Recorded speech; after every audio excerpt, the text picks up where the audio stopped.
Halo sobat semuanya, berjumpa lagi dengan channel Ilmuwan Top. Indonesia adalah negara yang kaya akan budaya dan tradisi unik. Dengan setiap daerah memiliki keunikan tersendiri yang mencerminkan kekayaan sejarah dan kepercayaan masyarakatnya. Tak hanya menarik perhatian karena keunikannya, tetapi juga menyimpan makna mendalam dan filosofis. Di antaranya, ada tradisi bambu gila dari Maluku yang melibatkan kekuatan mistis sebuah bambu, Mak Nene dari Sulawesi yang memperlihatkan proses membersihkan dan mengganti pakaian jenazah leluhur, hingga Pasola dari Sumba yang menggabungkan elemen pertarungan berkuda dan ritual kesuburan. Setiap tradisi ini mencerminkan cara masyarakat Indonesia menjaga hubungan dengan leluhur, alam, dan Tuhan, serta melestarikan nilai-nilai yang diwariskan turun-temurun. Dengan memahami adat istiadat ini, kita dapat lebih menghargai keragaman budaya dan spiritualitas yang ada di Indonesia. Pada video kali ini, channel Ilmuwan Top akan membahas untuk kalian 10 adat istiadat paling unik atau aneh di Indonesia. Simak videonya sampai habis ya guys. Tapi sebelum masuk ke inti video, kita ingetin kalian jangan lupa like dan subscribe agar kamu gak ketinggalan info-info menarik lainnya. Bambu Gila Maluku. Bambu gila adalah salah satu tradisi unik dan menarik yang berasal dari Maluku, Indonesia. Atraksi ini melibatkan sebatang bambu yang dipercaya memiliki kekuatan mistis sehingga dapat bergerak sendiri seolah-olah hidup. Meskipun terdengar seperti mitos, bambu gila merupakan bagian integral dari kepercayaan dan budaya masyarakat Maluku, khususnya di daerah Maluku Tengah. Asal-usul bambu gila sangat erat kaitannya dengan kepercayaan animisme dan dinamisme yang pernah mendominasi masyarakat Maluku sebelum masuknya agama-agama besar seperti Islam dan Kristen. Bambu dipercaya sebagai salah satu media untuk berkomunikasi dengan roh halus atau leluhur. Atraksi ini seringkali dilakukan dalam rangka upacara adat atau ritual tertentu seperti untuk mengusir roh jahat, memohon kesembuhan, atau meminta berkah. Proses pelaksanaan bambu gila melibatkan beberapa orang yang berperan sebagai pemain dan pawang. Bambu yang telah dipilih dan didoakan akan dipikul oleh para pemain sambil melakukan gerakan-gerakan tertentu.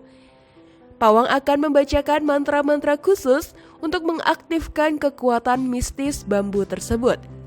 Selama pertunjukan, bambu akan bergerak dengan cara yang tidak biasa, seolah-olah memiliki kehidupan sendiri. Gerakan bambu ini dipercaya dipengaruhi oleh kekuatan gaib yang telah dipanggil oleh pawang. Adat istiadat yang berasal dari Indonesia Timur ini memiliki beberapa fungsi dan makna guys. Antara lain, ialah yang pertama mengusir roh jahat. Salah satu fungsi utama bambu gila adalah untuk mengusir roh jahat atau makhluk halus yang dianggap mengganggu kehidupan manusia. Yang kedua, untuk memohon kesembuhan. Bambu gila juga dipercaya dapat menyembuhkan penyakit baik fisik maupun mental. Yang ketiga yaitu meminta berkah. Atraksi ini sering dilakukan untuk memohon berkah kepada leluhur atau kekuatan gaib agar diberikan keselamatan dan rezeki. Yang keempat, untuk pelestarian budaya. Bambu gila merupakan warisan budaya yang perlu dilestarikan agar tidak hilang termakan zaman. Bambu gila syarat dengan unsur mistis dan simbolisme. Bambu sendiri memiliki makna yang sangat penting dalam budaya masyarakat Maluku. Sering dikaitkan dengan kehidupan, kekuatan, dan kesuburan. Gerakan bambu yang tidak biasa dianggap sebagai pertanda kehadiran kekuatan gaib yang sedang bekerja. Bambu gila adalah salah satu contoh dari banyaknya tradisi unik dan penuh warna yang ada di Indonesia. Dengan menggabungkan elemen permainan, ritual, dan kepercayaan spiritual, bambu gila tidak hanya menjadi hiburan, tetapi juga sarana penting dalam kehidupan sosial dan spiritual masyarakat Maluku. Mak Nene, Sulawesi. Mak Nene adalah sebuah ritual adat yang unik dan menarik dari Tanah Toraja, Sulawesi Selatan. Tradisi ini melibatkan proses mengeluarkan jenazah leluhur dari liang lahat, membersihkannya, mengganti pakaian, dan bahkan mengajaknya berjalan-jalan mengelilingi desa. Mak Nene berasal dari kata nene yang berarti nenek. Ritual ini dilakukan secara berkala, biasanya setiap 3 tahun sekali guys. Tradisi Mak Nene dimulai dengan pembukaan makam leluhur atau anggota keluarga yang telah meninggal. Makam ini bisa berupa liang batu atau rumah tongkonan, yang merupakan rumah adat khas Toraja. Setelah jenazah dikeluarkan dari makam, anggota keluarga akan membersihkan jenazah tersebut. Pembersihan ini dilakukan dengan hati-hati dan penuh hormat, menggunakan kain bersih dan bahan-bahan khusus untuk memastikan jenazah tetap terawat. Jenazah kemudian dipakaikan pakaian baru. Pakaian ini seringkali berupa baju adat Toraja yang indah, lengkap dengan aksesoris tradisional. Proses mengganti pakaian ini melambangkan penghormatan dan kasih sayang terhadap almarhum. Setelah jenazah dibersihkan dan dipakaikan pakaian baru, jenazah diajak berkeliling desa. Prosesi ini dilakukan dengan diiringi musik dan tarian tradisional, serta doa-doa dan pujian dari keluarga dan masyarakat. Prosesi ini melambangkan bahwa meskipun telah meninggal, almarhum tetap menjadi bagian dari komunitas. Setelah prosesi keliling desa selesai, jenazah dikembalikan ke makam mereka. Makam tersebut juga dibersihkan dan dipercantik sebagai tanda penghormatan yang berkelanjutan. Jenazah yang diawetkan secara alami menjadi daya tarik tersendiri dari ritual Mak Nene. Seluruh anggota keluarga terlibat dalam pelaksanaan ritual ini, mulai dari anak-anak hingga orang dewasa. Meskipun berkaitan dengan kematian, suasana Mak Nene justru sangat meriah dan penuh sukacita. Mak Nene adalah salah satu dari banyak tradisi unik di Indonesia yang memperlihatkan betapa beragamnya kebudayaan di negeri ini. Mak Nene adalah cara bagi masyarakat Toraja untuk menghormati leluhur mereka. Tradisi ini menunjukkan rasa hormat dan kasih sayang yang mendalam terhadap anggota keluarga yang telah meninggal. Mak Nene dianggap sebagai jembatan antara dunia hidup dan dunia roh. Melalui tradisi ini, masyarakat Toraja menjaga hubungan spiritual dengan leluhur mereka, meminta berkah dan perlindungan. Pasola Sumba. Pasola adalah sebuah tradisi unik dan penuh semangat yang berasal dari Pulau Sumba, Nusa Tenggara Timur. Ritual ini melibatkan pertarungan berkuda di mana para pria saling melempar tombak kayu. Lebih dari sekedar pertarungan, Pasola mengandung makna filosofis yang mendalam dan diyakini membawa berkah bagi masyarakat Sumba. Asal-usul Pasola masih menjadi perdebatan guys, namun secara umum dipercaya sebagai simbol peralihan musim kemarau ke musim hujan. Pertarungan yang terjadi diibaratkan sebagai pertumpahan darah yang menyuburkan bumi, sehingga diharapkan membawa hasil panen yang melimpah. Selain itu, Pasola juga dianggap sebagai bentuk penghormatan kepada leluhur dan permohonan kepada Dewa Merapu, dewa tertinggi dalam kepercayaan masyarakat Sumba, agar diberikan keselamatan dan kesejahteraan. Pasola biasanya dilaksanakan pada bulan Februari atau Maret sebagai bagian dari perayaan panen dan upacara adat di beberapa desa di Sumba, terutama di wilayah Sumba Barat dan Sumba Barat Daya. Perayaan ini diadakan di padang rumput luas yang disebut Lapangan Pasola. Sebelum Pasola dimulai, ada berbagai ritual persiapan yang melibatkan doa dan persembahan kepada leluhur dan roh-roh alam. Salah satu upacara penting adalah nyale, yaitu menangkap cacing laut yang diyakini sebagai pertanda baik bagi panen yang akan datang. Peserta Pasola adalah pria-pria pilihan dari berbagai kampung atau suku. Mereka biasanya menunggang kuda tanpa pelana dan membawa tombak kayu yang disebut lewa.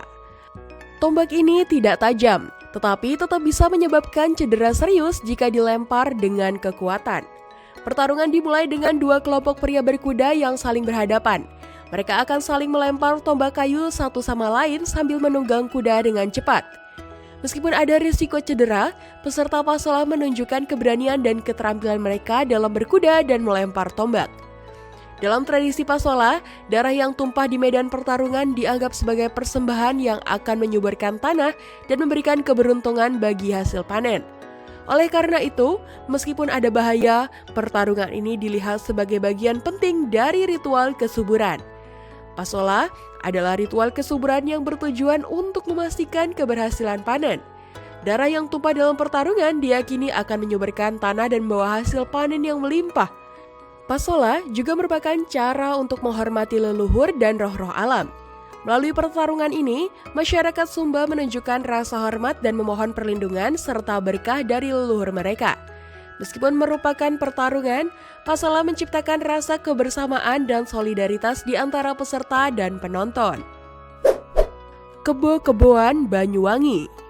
Kebo-keboan adalah sebuah tradisi unik yang berasal dari Banyuwangi, Jawa Timur. Dalam ritual ini, sekelompok warga akan berdandan dan berperilaku seperti kerbau. Asal-usul kebo-keboan terkait erat dengan kehidupan masyarakat agraris di Banyuwangi, khususnya suku Osing. Kerbau merupakan hewan yang sangat penting bagi petani karena digunakan untuk mengolah sawah. Oleh karena itu, kerbau menjadi simbol kesuburan dan kemakmuran. Tradisi ini dipercaya sebagai bentuk permohonan kepada Tuhan Yang Maha Esa agar diberikan hasil panen yang melimpah. Gerakan-gerakan yang dilakukan oleh para peserta kebo-keboan diyakini dapat mengusir hama penyakit tanaman dan membawa berkah bagi pertanian. Kebo-keboan biasanya dilaksanakan setiap tahun pada bulan Suro Muharram dalam kalender Jawa atau Islam. Ritual ini dilakukan di beberapa desa di Banyuwangi, seperti Desa Alas Malang dan Desa Alian. Proses pelaksanaan kebo-keboan biasanya diawali dengan upacara adat.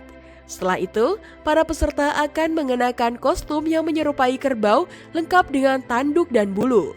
Mereka kemudian akan berkeliaran di desa sambil melakukan gerakan-gerakan yang meniru tingkah laku kerbau. Puncak kemeriahan tradisi kebo-keboan tiba saat para peserta yang menjelma menjadi kebo atau kerbau mulai berinteraksi dengan masyarakat. Dengan penuh semangat, mereka berlari, melompat, bahkan menabrak orang-orang yang sengaja menghalangi jalan. Meskipun terlihat kasar, aksi ini sebenarnya mengandung makna simbolis yang mendalam guys. Mewakili kekuatan dan kesuburan yang diharapkan dapat membawa berkah bagi seluruh masyarakat. Tradisi kebo-keboan syarat akan nilai-nilai filosofis yang diwariskan dari generasi ke generasi. Pertama, kerbau sebagai simbol kesuburan menjadi perwujudan harapan akan panen yang melimpah dan kesejahteraan bagi masyarakat agraris. Kedua, gerakan-gerakan liar yang dilakukan oleh para peserta kebo diyakini mampu mengusir hama dan penyakit yang mengancam tanaman, melindungi hasil pertanian yang telah susah payah ditanam. Ketiga, tradisi ini juga merupakan ungkapan rasa syukur kepada Tuhan atas karunia panen yang telah diberikan. Terakhir, kebo-keboan mengajarkan tentang kekuatan dan keberanian, karena para peserta dituntut untuk menunjukkan ketangguhan fisik dan mental dalam menjalankan peran mereka sebagai kebo. Kebo-keboan adalah salah satu tradisi yang paling unik dan penuh makna. Dengan menggabungkan elemen ritual, seni, dan kepercayaan adat, kebo-keboan tidak hanya menjadi tontonan menarik, tetapi juga simbol kekayaan budaya dan spiritual masyarakat Banyuwangi. Fahombo Nias. Fahombo adalah sebuah tradisi unik dan menantang yang berasal dari Pulau Nias, Sumatera Utara. Lompat batu merupakan ujian fisik dan mental bagi para pemuda Nias. Keberhasilan melompati batu setinggi 2 meter dianggap sebagai bukti bahwa seseorang telah siap memasuki masa dewasa dan siap menjalankan tanggung jawab sebagai seorang laki-laki. Keberanian adalah salah satu nilai utama yang diuji dalam tradisi Fahombo. Melompati batu setinggi 2 meter tentu membutuhkan keberanian yang besar. Selain keberanian, ketangkasan juga sangat diperlukan dalam melakukan lompatan guys. Pemuda yang berhasil melompati batu akan mendapatkan status sosial yang lebih tinggi di masyarakat. Ia dianggap sebagai sosok yang kuat, berani, dan layak untuk dihormati. Tradisi Fahombo biasanya dilakukan dalam acara-acara adat tertentu seperti perayaan panen atau pernikahan. Sebelum melakukan lompatan, para pemuda akan melakukan pemanasan dan ritual adat. Setelah itu, mereka akan bergantian melompati batu yang telah disiapkan. Sebelum melakukan lompatan, pemuda yang akan ikut serta dalam Fahombo menjalani berbagai persiapan fisik dan mental. Mereka berlatih melompat selama berbulan-bulan untuk mengasah keterampilan, kekuatan, dan keberanian mereka. Batu yang digunakan untuk tradisi ini memiliki tinggi sekitar 2 meter dan lebar sekitar 90 cm. Batu ini seringkali dihias dengan ukiran tradisional yang ditempatkan di pusat desa atau tempat khusus yang sering menjadi arena lompat batu. Pemuda yang akan melompati batu mengenakan pakaian adat dan berlari dengan kecepatan tinggi menuju batu. Mereka berlompat dengan teknik khusus yang memungkinkan mereka melewati batu tanpa menyentuhnya. Lompatan ini membutuhkan kekuatan, keseimbangan, dan keberanian yang luar biasa. Setelah berhasil melompat, pemuda tersebut diakui sebagai dewasa oleh komunitasnya. Keberhasilan ini seringkali disambut dengan upacara dan perayaan yang melibatkan seluruh desa, termasuk tarian tradisional, musik, dan pesta. Fahombo adalah salah satu tradisi yang paling unik dan penuh makna di Indonesia. Dengan menggabungkan elemen ujian kedewasaan, keberanian, dan kebersamaan, Fahombo tidak hanya menjadi tontonan menarik, tetapi juga simbol kekayaan budaya dan spiritualitas masyarakat Nias. Tautau Sulawesi. Tautau adalah patung kayu yang dibuat menyerupai manusia. Dalam masyarakat Tanah Toraja, Sulawesi Selatan, patung ini memiliki makna yang sangat dalam dan menjadi bagian integral dari ritual kematian mereka. Tautau dipahat dengan sangat detail, menggambarkan sosok orang yang telah meninggal lengkap dengan pakaian adat, perhiasan, dan atribut lainnya. Tautau dianggap sebagai representasi roh atau semangat dari orang yang telah meninggal. Masyarakat Toraja percaya bahwa roh leluhur masih hidup dan tetap menjadi bagian dari keluarga. Dengan membuat tautau, masyarakat Toraja menunjukkan penghormatan yang tinggi kepada leluhur mereka. Patung ini dianggap sebagai tempat bersemayamnya roh leluhur. Ukuran dan detail dari tautau seringkali mencerminkan status sosial orang yang meninggal. Semakin tinggi status sosialnya, maka tautau yang dibuat pun akan semakin besar dan detail. Pembuatan tautau adalah sebuah proses yang panjang dan membutuhkan keahlian khusus. Seorang pembuat tautau yang disebut Tomina harus memiliki pengetahuan yang mendalam tentang anatomi manusia dan seni pahat.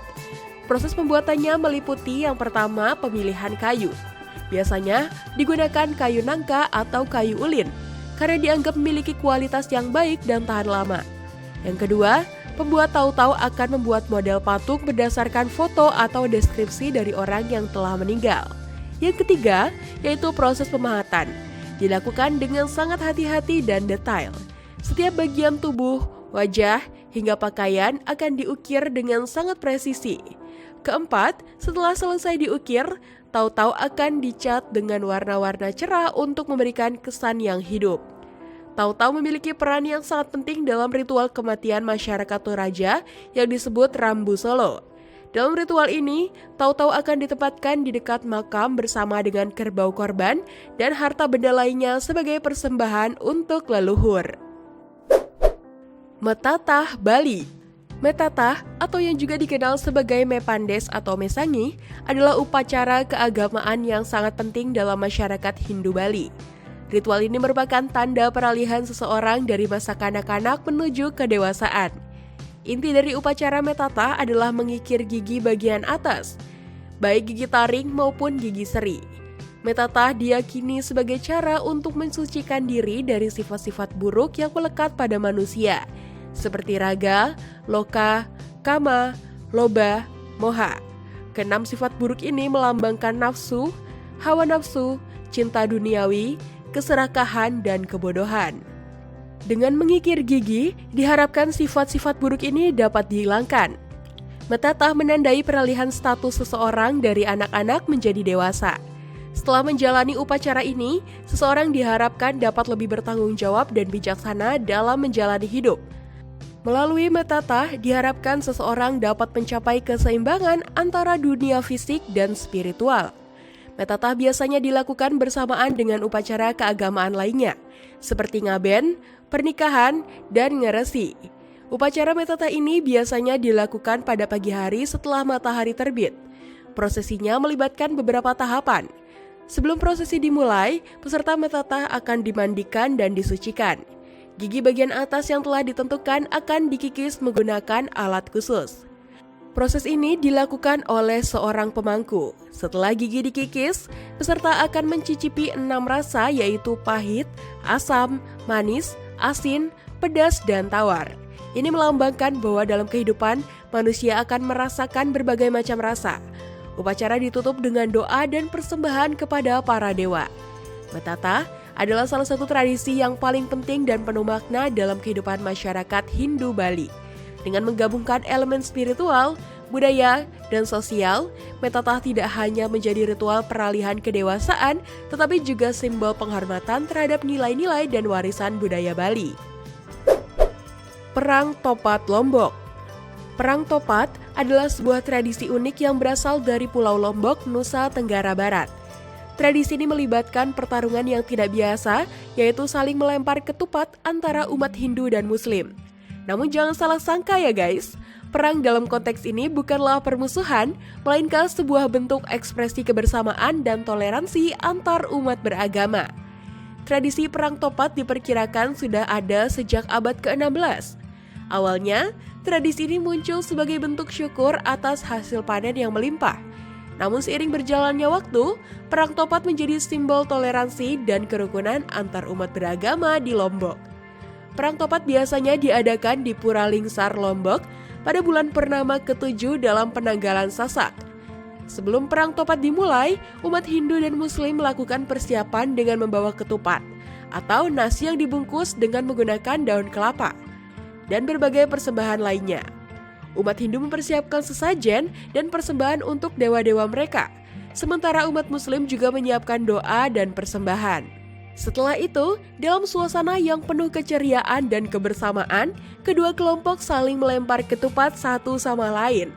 Meskipun disebut perang, acara ini tidak mengandung kekerasan dan dilakukan dengan semangat persahabatan dan kekeluargaan. Ketupat yang dilempar melambangkan doa dan harapan untuk keberkahan, kesuburan, dan kedamaian. Tindakan ini juga mencerminkan kerukunan dan persatuan antara umat beragama di Lombok. Setelah Perang Topat selesai, acara dilanjutkan dengan perayaan bersama. Umat Hindu dan Muslim makan bersama, berbagi makanan, dan mengadakan berbagai kegiatan hiburan yang mempererat ikatan sosial dan kebersamaan. Perang Topat adalah salah satu tradisi yang paling unik dan penuh makna di Indonesia. Dengan menggabungkan elemen ritual, budaya, dan sosial, Perang Topat tidak hanya menjadi simbol kerukunan antar umat beragama, tetapi juga menunjukkan kekayaan budaya dan spiritual masyarakat Lombok.